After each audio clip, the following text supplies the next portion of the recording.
Marlène et Jean-Claude sommes très heureux de te présenter une émission très spéciale afin de comprendre les faits d'actualité. Merci pour ta fidélité. Merci de nous recevoir une fois de plus afin qu'ensemble nous puissions grandir dans la connaissance de la vérité. Aujourd'hui, notre thème est « Faisons l'homme ». Nous avons deux références bibliques. La première nous vient du livre de Genèse, chapitre 1er, le verset 26. Genèse 1, verset 26. Et Somme 46, verset 10. Genèse 1er, verset 26.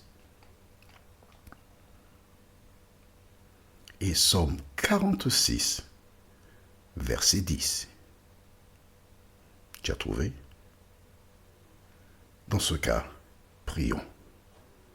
Notre Seigneur et notre Dieu, nous voici en ta présence. C'est un moment solennel où nous nous présentons devant le Créateur des cieux et de la terre, celui qui nous accorde chaque jour le souffle de vie et qui veille sur tous nos besoins. Alors que nous nous apprêtons à ouvrir le livre écrit pour nous justement, aide-nous Seigneur à l'entendre, à le comprendre et à nous laisser guider par le Saint-Esprit, nous t'en prions. Au nom de Jésus et pour ta gloire éternelle. Amen. Je rappelle que cette série est réalisée spécialement pour les personnes qui ne sont pas habituées à lire la parole et qui cherchent à comprendre l'ouvrage qui est le plus vendu au monde. Dieu, un jour, décida de créer la Terre. Il existe beaucoup de planètes. Nous ne connaissons pas ce qui se passe sur les autres planètes. En fait, la nôtre est tellement compliquée que je pense que nous n'avons rien à faire sur les autres planètes. Parce que Dieu nous a placés sur Terre. Il ne nous a pas envoyés ailleurs que la terre. Que s'est-il passé? Dieu créa donc le monde, la Bible déclare en 6 jours, de manière chronologique, c'est-à-dire il a fait les arbres avant de faire les animaux. D'accord? De telle sorte que lorsqu'il créa les animaux, ils avaient déjà de la nourriture. Et quand il a achevé tous ces éléments-là, il cria l'homme. Comment s'est-il pris? Il est intéressant pour toi et pour moi de découvrir ce que déclare la parole. Dans Genèse 1, nous lisons verset 26 ce qui suit. Puis Dieu dit, faisons l'homme à notre image, selon notre ressemblance, et qu'il domine sur les poissons de la mer, sur les oiseaux du ciel, sur le bétail, sur toute la terre, et sur tous les reptiles qui rampent sur la terre. Dieu cria l'homme à son image. Et on s'arrête ici. Très important pour toi de noter le début du verset 26. Comme j'ai eu l'occasion de te dire, nous ne lisons pas la Bible. Nous étudions, nous cherchons à comprendre la parole. Le début du verset 26 déclare « Dieu dit, faisons l'homme à notre image ». La fin du verset 26 déclare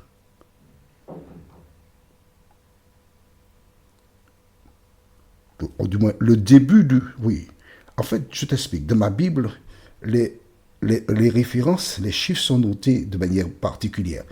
Mais la fin s'achève par Dieu créa l'homme à son image. C'est peut-être le début du verset 27, d'accord?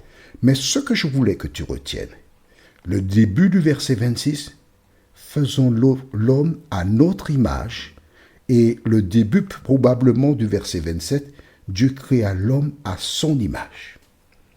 Là, nous avons un problème. Beaucoup de personnes butent sur cette déclaration. Quand Dieu dit « faisons l'homme à notre image » et à notre ressemblance dans certaines versions, comme celle-ci, d'accord? Qu'est-ce que cela veut dire concrètement? Est-ce que l'homme a été fait à la ressemblance totale de Dieu? Pas du tout. Regarde bien. Dans le verset 26, il donne les limites de la ressemblance. Ok? Allons-y. Premièrement, qu'il domine sur les poissons de la mer, sur les oiseaux du ciel, sur le bétail, sur toute la terre et sur tous les reptiles qui rampent sur la terre. Voici l'image dont il est question. Dieu, le créateur de l'univers, il domine sur toutes les planètes, le soleil, les astres, la lune, les étoiles. Il domine sur tout cela.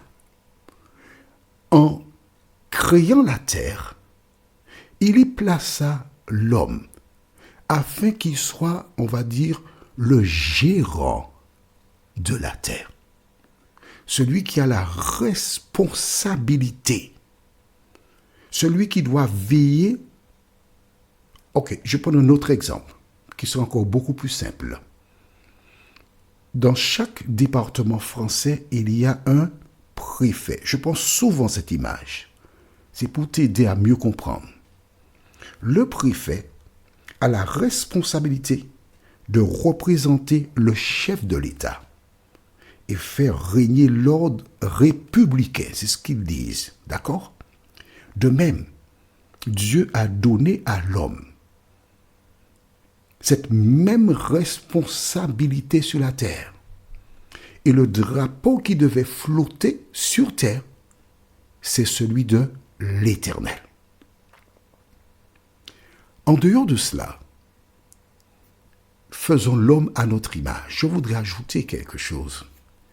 D'abord, dans la relation entre le Créateur, nous avons déjà expliqué dans différentes études, le Père, le Fils, le Saint-Esprit, il y a un échange, il y a un partage, il y a une décision qui est commune. Les trois sont unis sur un projet et avancent de même pas. Faisons, allons faire. Quand on dit allons faire, il y a au minimum deux. Et donc, voilà la limite. Nous verrons dans la prochaine étude. Ok, je profite, nous sommes déjà là. La prochaine étude sera Dieu est esprit. Nous avons deux références dans Jean chapitre 4, le verset 24. Évangile selon Jean chapitre 4, le verset 24. Et Jérémie 23, le verset 24. Tu as déjà les références pour la prochaine étude. Donc nous revenons à celle d'aujourd'hui. Donc Dieu dit, faisons l'homme à notre image. Dans la relation entre un homme et une femme, parce que l'homme à l'image de Dieu, c'est bien un homme et une femme, les deux, l'image.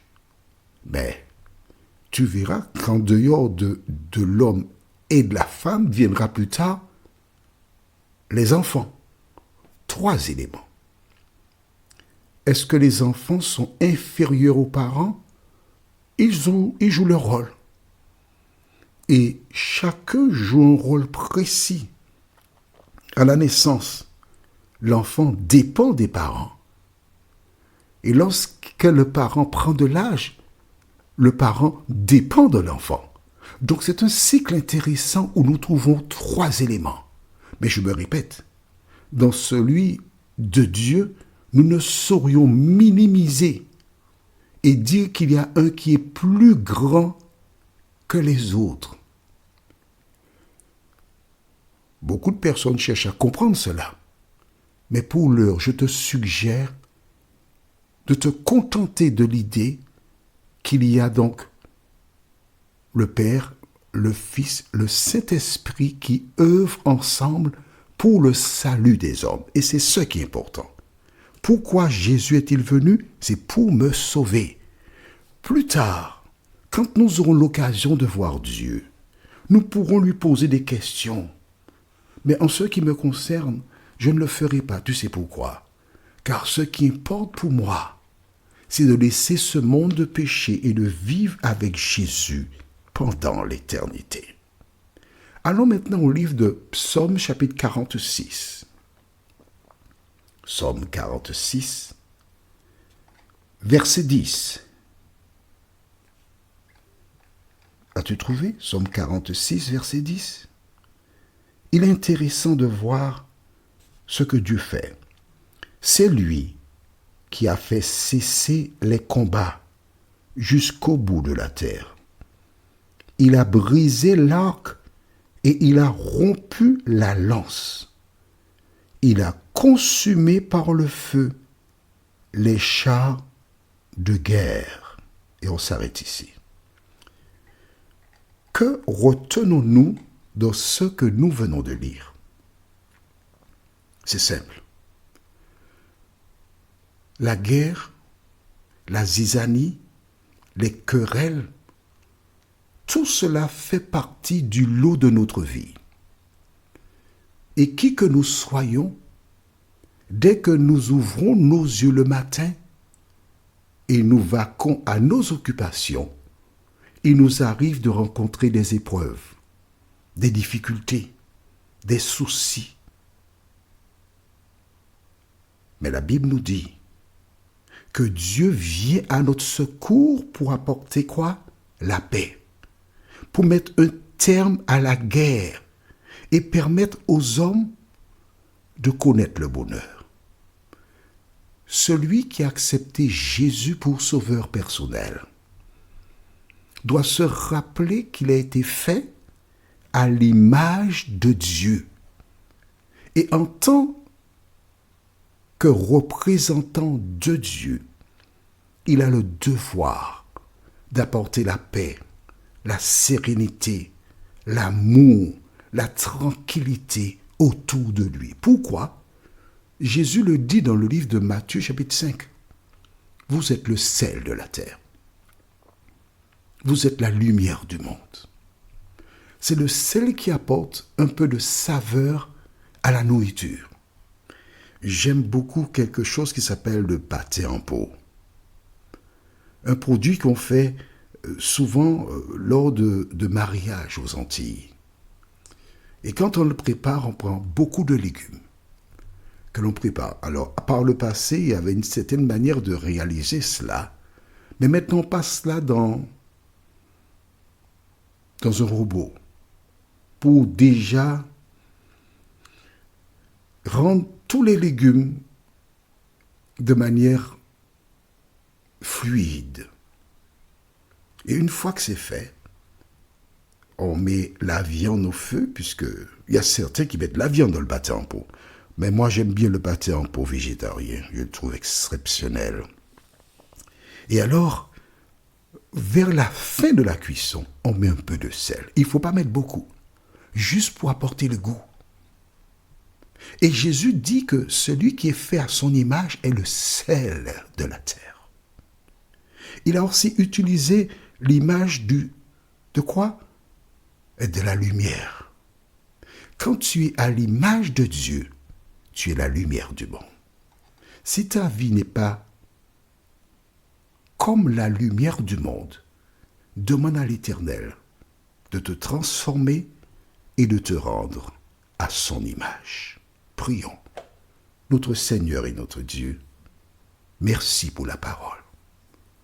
Merci de nous rappeler que tu nous as créés à ton image. Et nous avons un seul devoir, te représenter. Merci pour la parole, nous t'avons prié. Au nom de Jésus pour ta gloire éternelle. Amen. Il me tarde de te retrouver. Nous sommes parvenus au terme de notre réflexion. Si d'aventure tu as une question, il te suffit d'envoyer un message par le biais de WhatsApp au numéro suivant, plus 596 696 88 93 93. Et alors Jean-Claude, moi, je me ferai un réel plaisir de répondre à ta question.